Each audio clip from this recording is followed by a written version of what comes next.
નમસ્તે મિત્રો, રેખાઓ અને ખૂણાઓના આ વિડીયોમાં તમારું સ્વાગત છે।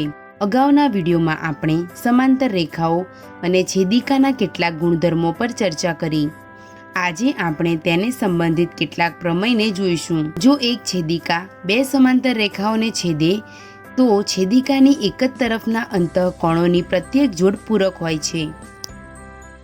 મિત્રો, આપણને આપ્યું છે કે અહીં રેખાઓ રેખા MN અને રેખા PQ સમાંતર છે અને આપણે સાબિત કરવાનું છે કે છેદિકાની એક જ તરફના અંતઃકોણોની પ્રત્યેક જોડ પૂરક હોય છે। એટલે કે ખૂણો MCD અને ખૂણો PDC નો સરવાળો 180 અંશ થશે અને ખૂણો NCD અને ખૂણો QDC નો સરવાળો પણ 180 અંશ થશે। અહીં ખૂણો MCD અને ખૂણો PDB અનુકોણ છે, તેથી તે સમાન થશે। ખૂણો PDC અને ખૂણો PDB રૈખિક જોડ બનાવે છે, તેથી તેમનો સરવાળો 180 અંશ થશે। આને ધ્યાનથી જુઓ, અહીં ખૂણો PDB ખૂણા MCD ને સમાન છે, તેથી અહીં ખૂણા PDB ના સ્થાને આપણે MCD લખી શકીએ।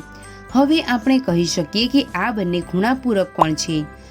આ પ્રકારે આપણે ખૂણો NCD અને ખૂણો QDC ને પૂરક કોણ સાબિત કરી શકીએ છીએ।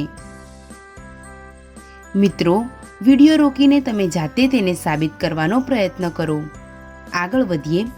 આપણા આગળના પ્રશ્નમાં આપણે આ પ્રમેયનું પ્રતીપ સાબિત કરીએ। એટલે કે જો એક છેદિકા બે રેખાઓને એવી રીતે છેદે કે છેદિકાની એક જ તરફના અંતઃકોણોની એક જોડ પૂરક કોણ હોય તો બંને રેખાઓ પરસ્પર સમાંતર હોય છે। ચાલો આપણે આ રીતની એક આકૃતિ બનાવીએ। આમાં છેદિકા AB બે રેખાઓ SP અને RT ને બિંદુ C અને D પર આ રીતે છેદે છે કે આ બંને અંતઃકોણોનો સરવાળો 180 અંશ છે। તેની મદદથી આપણે સાબિત કરવાનું છે કે રેખા SP અને રેખા RT સમાંતર રેખાઓ છે। હવે તેની સાબિતી જોઈએ। આપણને આ આપેલું છે, આકૃતિને જુઓ। ખૂણો RDB અને ખૂણો RDC રૈખિક જોડ બનાવે છે, એટલા માટે રૈખિક જોડની પૂર્વધારણાને ધ્યાનમાં રાખીને આપણે એમ કહી શકીએ આ બંને ખૂણાઓનો સરવાળો 180 અંશ થશે। જો આપણે આ બંનેને આ રીતે લખીએ તો આપણે કહી શકીએ કે ખૂણો SCD અને ખૂણો RDB સમાન છે।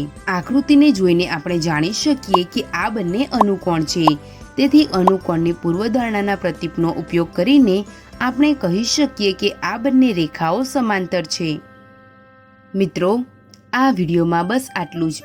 આજે આપણે સમાંતર રેખાઓ અને છેદિકાના ગુણધર્મોથી સંબંધિત કેટલાક પ્રમેયો પર ચર્ચા કરી। મળીશું આગળના વિડીયોમાં। આભાર।